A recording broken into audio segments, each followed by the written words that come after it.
আমার ধারণা আমি বুঝতে পেরেছি। বাদশাহ আমেনহতেবের কথা বলছো তো? আমরা দুজনে অসংখ্যবার আমনকে অসম্মান করার সাক্ষী রয়েছি। তো এখন কি করতে পারি? কিছুই করার নেই, কারণ সে আমাদের বাদশাহ এবং আমরা চুপ থাকতে বাধ্য। আফসোস শুধু আমনকে অমর্যাদা করত। তারা আমনের বিরুদ্ধে পদক্ষেপ নিতে চাইছে। তারা আমন পূজারীদের অধ্যায় শেষ করে দিবে। খোদাবান রহম করুক। যদি এটা সত্য হয় তাহলে বড় ধরনের যুদ্ধ লেগে যাবে, হাজার হাজার মানুষ মারা যাবে। তুমি যদি সুযোগ পাও এই যুদ্ধ বন্ধ করার, আমুন ও তার খেদমতগারদের জীবন রক্ষা করার, তাহলে কি তুমি সেটা করবে? অবশ্যই করব, তবে এই যুদ্ধ ঠেকানোর কাজ তোমার আর আমার নয়।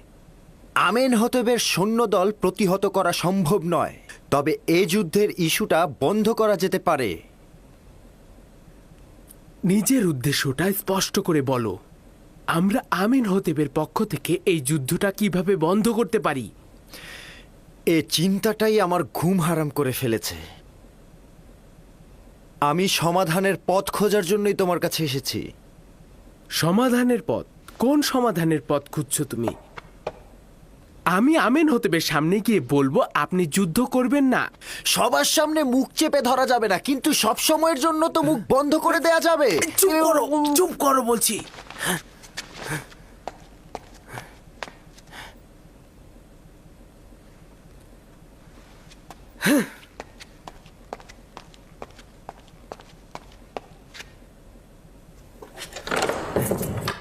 পাগলামিটা বন্ধ করো। তুমি কি বুঝতে পারছো যে তুমি কি বলছো? তুমি তো পাগল হয়ে গেছো।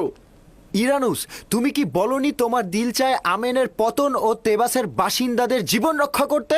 হ্যাঁ, কিন্তু এটা সমাধানের পথ নয়। আমেনহতেব নিজেই অর্ধখোদা পদমর্যাদার অধিকারী। না, সে কখনোই অর্ধখোদা পদমর্যাদার অধিকারী নয়। যদি তাই হতো ইবাদতখানায় কখনোই হামলা করতো না।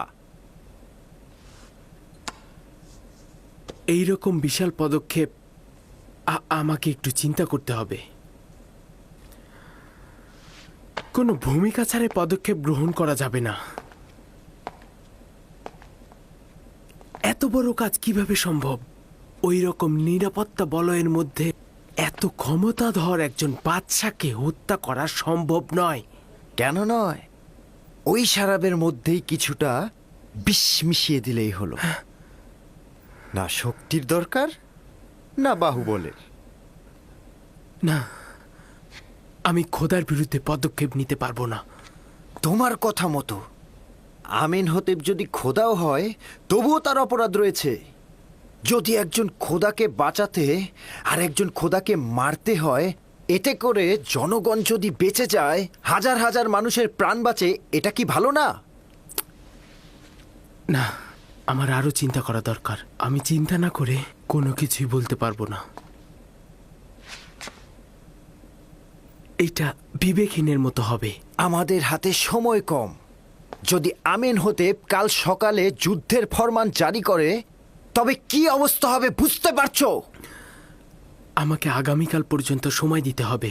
আমি আজ রাতে চিন্তা করব।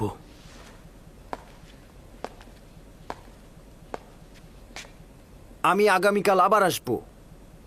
তুমি যদি আমার সাথে না থাকো, তবে এই মহাবিপর্যয়ের পদ আমি একাই পাড়ি দেব। তুমি শুধু চুপ থেকো,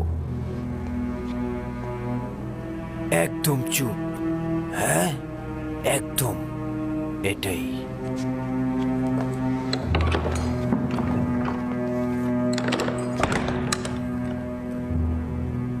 যদি সফল না হই তবে কি? সে যদি খোদার সন্তান হয় তবে আমাদের গোপন পরিকল্পনা বুঝে ফেলবে। আর যদি সফল হই তাহলে পুতিফার ও তার সৈন্যদল আমাদের বন্দী করবে। আমার সহধর্মিনী আমার বাচ্চাদের উপরে কি নেমে আসবে? আর যদি আপুপিস একাই পদক্ষেপ নেয়, ওই সময় আমাকে অপরাধের শরিক হিসাবে পরিচয় দেবে। সেই সময় কি হবে আমি জানি না। না না, আমি জানি না আমার এখন কি করা উচিত। ইরানুস! হ্যাঁ? ইরানুস! কে? কি দরকার? প্রভু আমেনহতেব শরাব চাইছেন। হ্যাঁ হ্যাঁ, অবশ্যই। হ্যাঁ, আমি আসছি।